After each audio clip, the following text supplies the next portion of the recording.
Hi friends, இப்போ நம்ம மகாநதி பார்க்க போகிறோம். மகாநதியில் வந்துட்டு நம்ம பாட்டி ஒரு பக்கம் பாத்திரம் கிடச்ச சந்தோஷத்தில் அப்போ பொண்ணுக்கு ஃபோன் பண்ணி அவங்க சொல்லிட்டு இருக்காங்க, இப்படி சாந்தி அப்படி சாந்தின்னு சொல்லிட்டு. சரி விடுங்க, பழைய காலத்து பாட்டினா புரணி பேசுறது சும்மாவா, புரணி பேசுறது ரொம்ப நல்லதுன்னு இந்த காலத்திலேயே சொல்லியிருக்காங்கன்னா பார்த்துக்கோங்க. இதை பார்த்து என்ஜாய் பண்ணிட்டு இருக்காங்க நம்ம காவேரி. கங்கா ஒரு பக்கம் குட்டி போட்ட பூனை மாதிரி குறுக்க நறுக்க நடந்துட்டு இருக்காங்க. டென்ஷன் ஆகாதம்மா, சொன்னால் கேளுமானா கேட்கவே மாட்டேங்குதுங்க.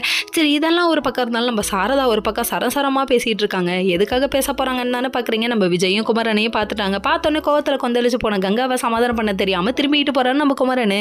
அதுக்கப்புறம் நம்ம சாரதா ஒரு பக்கம், தம்பி எனக்காக நீங்கள் மீட்டு கொடுத்துருக்கீங்க, ரொம்ப நன்றி தம்பின்னு சொல்லிட்டு காலில் உள்ளாத குறையாக கெஞ்சுறாங்க. உடனே விஜயை புகழ்ந்து தள்ளுறத பார்த்தோன்னே இப்போ வராமல் பொங்கி போய் உள்ளே போயிட்டாங்க நம்ம கங்கா. அதுக்கப்புறம் நம்ம குமரனையும் பெருமையாக பேசுகிறாங்க.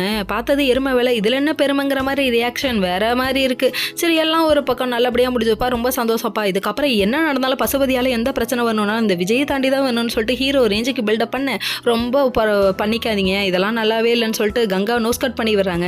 அங்கே ஒரு பக்கம் நம்ம நிவீனுக்காக காத்திருக்காங்க. அவங்க அம்மா யமுனா ஒரு பக்கம் உராண்டல் இருக்கிறாங்க. சும்மா நான் சின்ன மருமவை நினச்சேன், நான் வேற மருமவை அப்படின்னு சொல்லிட்டு வச்சு செய்கிறாங்க.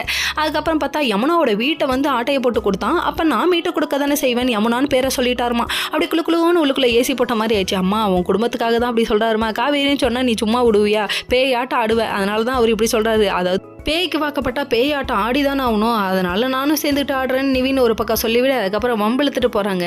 இப்போல்லாம் பண்ணுறது ரொம்ப தப்பு. நாங்கள் ஃப்ரீ அட்வைஸ் கொடுத்தாலுமே மறுபடியும் நம்ம காவேரி வீட்டை காமிக்கிறாங்கங்க. காவேரி வீட்டை காமிச்சதுக்கப்புறமா நீங்கள் எப்போலேருந்து ஆரம்பிச்சிங்கன்னு சொல்லிட்டு நம்ம கங்காவை காமிக்கிறாங்க. குமரனை போட்டு வறுத்து எடுக்கிறத பார்க்கணுமே, ஐயோ தூங்க விடாமல் டார்ச்சர் பண்ணுறாளேங்கிற மாதிரி ஆயிடுச்சு. திரும்பிக்கிட்டு படுத்துக்கிட்டாரு. தூங்குடா கோபால ஊன்னு கொரட்டை அடிக்கிறாரு. Okay friends.